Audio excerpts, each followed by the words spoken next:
Hello and welcome back. This is it, the prep for the trip to Africa. I leave tomorrow, so I want to put the rear rack back on because I'm thinking I'll put a bag attached to the rear rack and all the tools that I may need, such as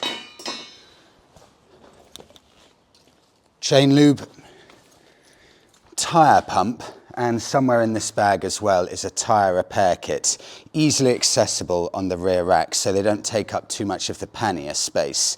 Apart from that, adjust the chain, clean the chain, make sure no bolts are loose. We're good to go. Oh, and one more thing.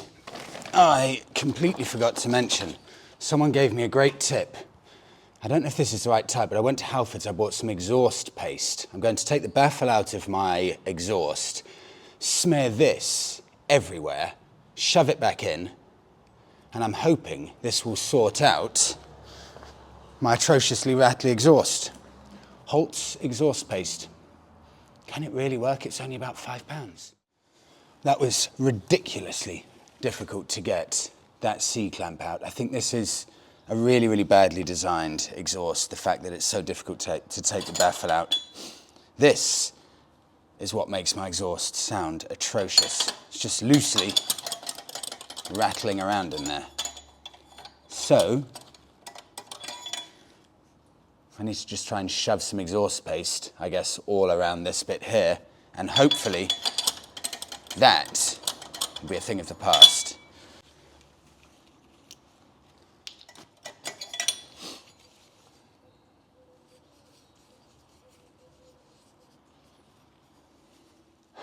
Okay, I hope that will be enough and do something to sort it out.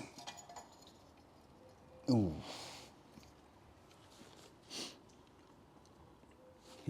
Lots gone on the edge. That looks fairly budget.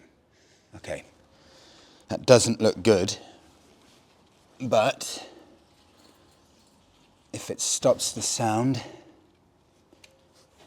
it's fine, I'll take that. Okay, now let's try and get this bent C-clamp back in, if that's possible.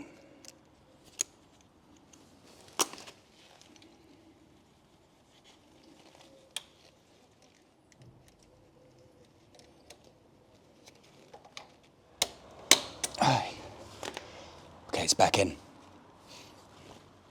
Just tidy that up, the excess.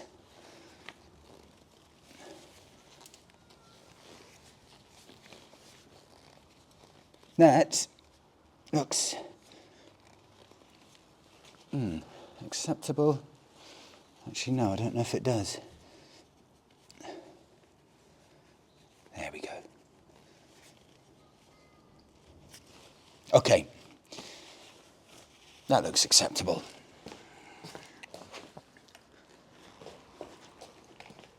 So you can see there the remnants of the exhaust paste, but I'll fire that up in about 10 minutes to let you know if that's actually worked.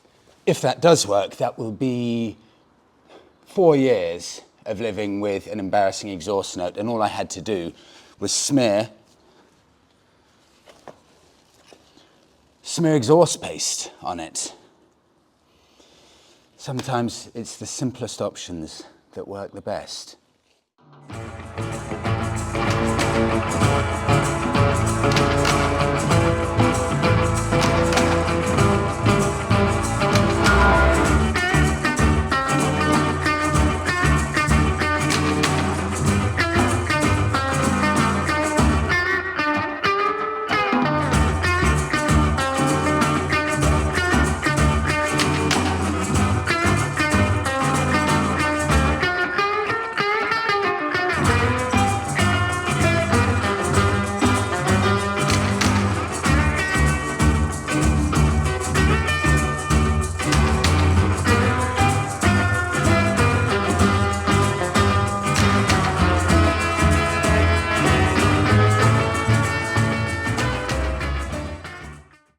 Right, rear rack back on. You may notice I had to straddle the back of the bike. That's because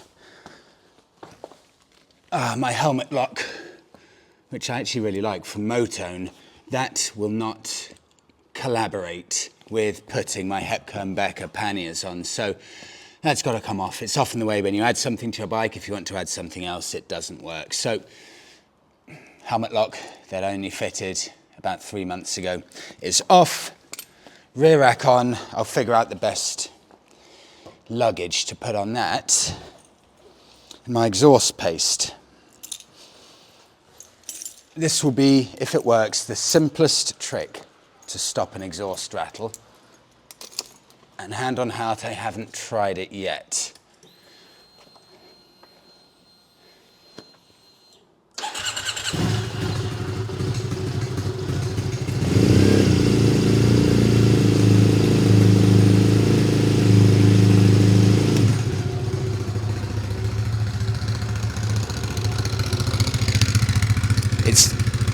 It sounds better, genuinely better.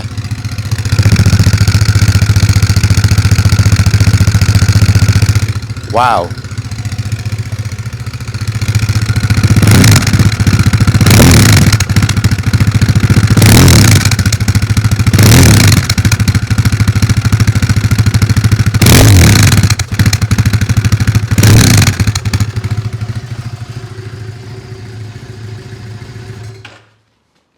Wow. That's done the trick. I almost can't believe it, but that is my exhaust rattle sorted. For the first time I've ever owned this bike, my exhaust sounds acceptable. I've totally forgotten your name, I'm so sorry, but thank you so much for that tip. It's incredible. Right, next up, check the oil level. I think the oil was changed, I don't think it was any more than 3,000 miles or so ago, so I think the actual oil itself should be fine, but this does drop or leak a bit of oil every so often.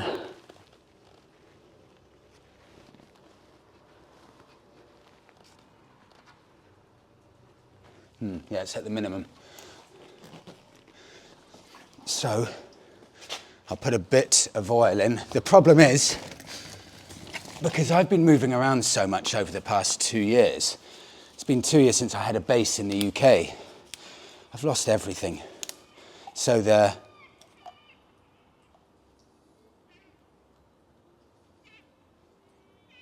I've no idea what that is. Anyway, I've lost everything, all of my funnels, everything, so I'll just have to pour it straight in the bike.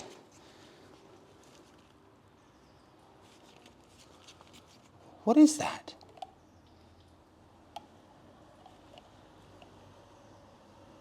Oh, for mixing, maybe. Okay, never seen that before.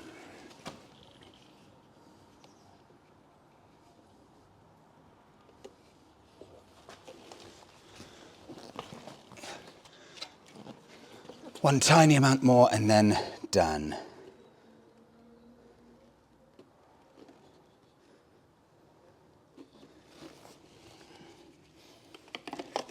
That's used half a litre and 3,000 miles.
That's it. Set up for Africa. Lockable panniers. This will be the bag that goes on the back of the rack. On the back here, I'll have my Insta360 Setup, which will be filming a lot of the action as I go because I won't have Monica as usual. So this, I've just attached a clamp on the back and that can just extend up as long as you want. That's a selfie stick. Insta360 X3 camera on the top there, and that can just film everything as I go. Pushes down easily, and the actual camera itself just comes in a little carry case like that. So that will be the main source of my filming.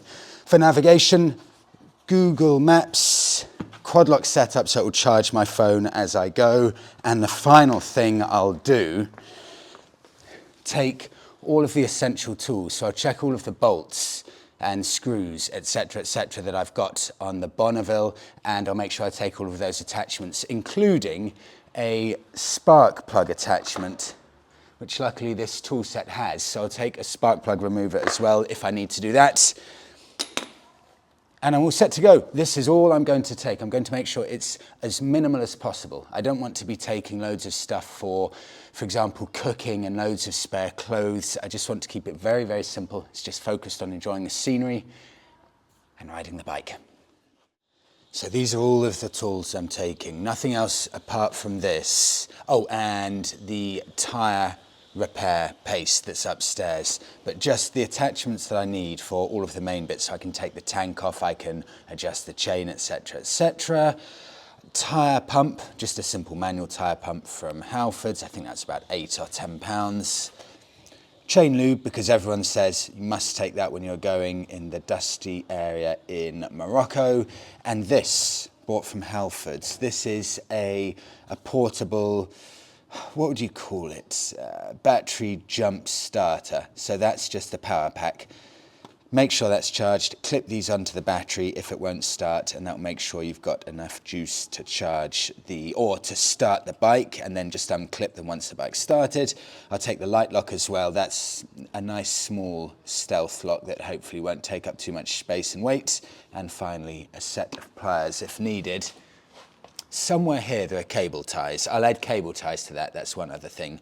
Lockable panniers, Insta360 kit. I need to check this out. That's a GPS action remote. That's something new that I've got. That's the invisible selfie stick. That is the Insta360 X3 camera.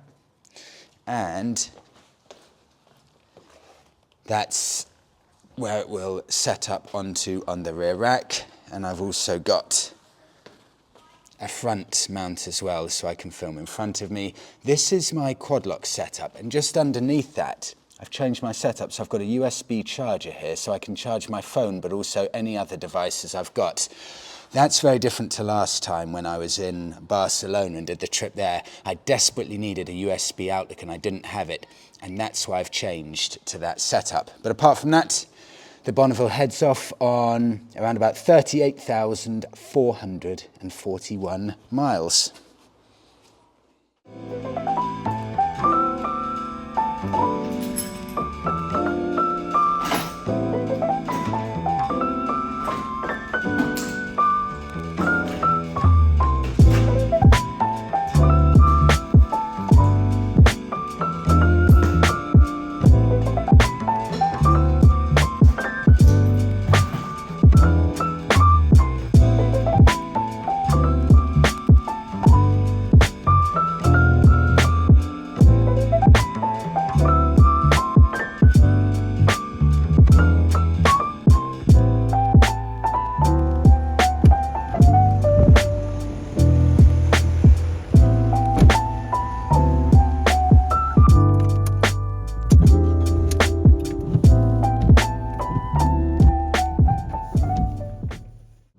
Well, we were going to go on the Bonneville to the pub, the Button Oyster. Beautiful little pub that I think we've shown before, just in a tiny village all by itself.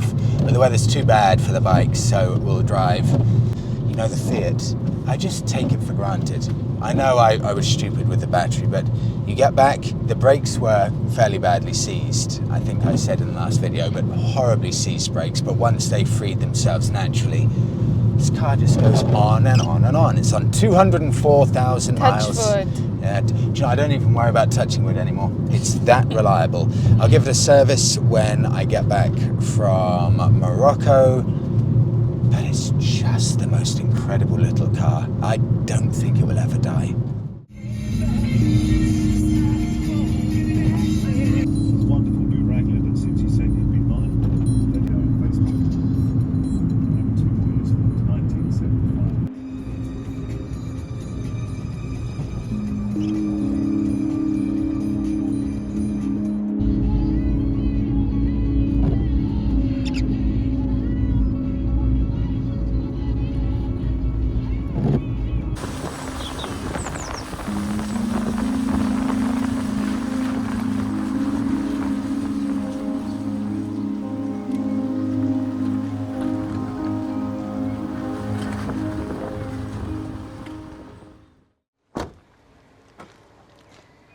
Oh my. Wow, it's not common you see one of these in England. Not just a classic Panda, but a left-hand drive Fiat Panda 4x4. These have a ludicrously strong cult following.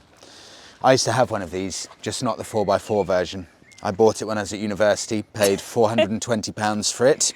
It was red, it was lovely, and 2 weeks after, red. Yeah, I don't usually name any vehicles. It's not my kind of thing, but I called it Clint. And 2 weeks after owning it, I realised there's a huge oil leak, took it to the mechanic, and the mechanic said to me, yeah, the bottom of the engine is about 100 miles away from falling out. It's completely rusted. So it went to the scrapyard in the sky. University budget blown. That's what happened. I got my student loan and straight spent on a car, and it went to the scrapyard 2 weeks later, and that was my experience of it. But it has not dampened my enthusiasm for these little cars. I think one day I'll own another. Please no. Yes, Monica horrified. God, I love them. And I have a newfound appreciation for the British spring and summer. It may look to the untrained eye like this is dreary and very grey and very gloomy, and maybe it is, but when you spent a bit of time in Bali and it's constant 32 degrees searing heat, I'm delighted to be back here now in the gloom and the more pleasant weather. Are you really? I'm delighted. It's stunning in a moody way. Yeah, it's amazing. This is England, isn't it? Yeah. No one associates England with lovely weather. Yeah, True. This is what it's all about.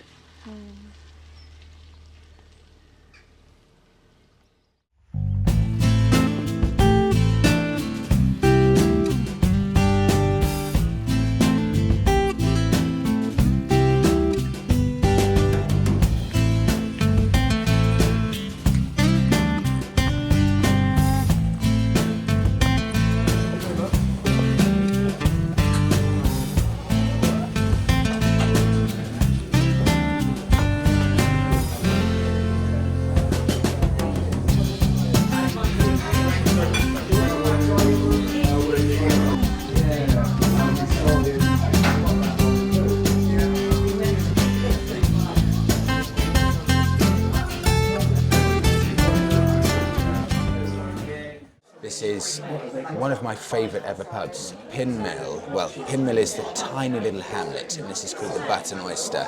They have local beer from Adnams. We asked, just give us 2 random ones, half each. Delicious. Local beer. Which one do you prefer? Probably this one. Completely forgotten the names, but local beers, delicious food. They've got a lot of seafood as well, and the most beautiful atmosphere. But a warning: 100% you must book. This has got such a good reputation. It's almost always fully booked for lunch and dinner, so book in advance. We didn't book, and we got, just by pure luck, the last table here. We were very nearly sent home. They had to check that there were actually tables available. One in the corner.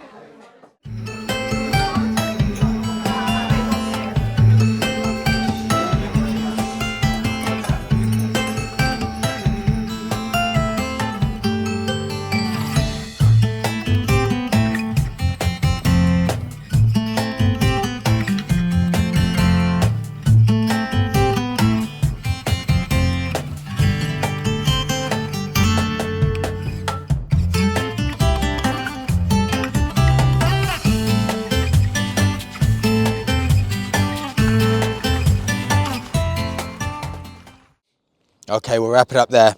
The drizzle's getting stronger. This will be the last video for probably 2 weeks or so from the UK.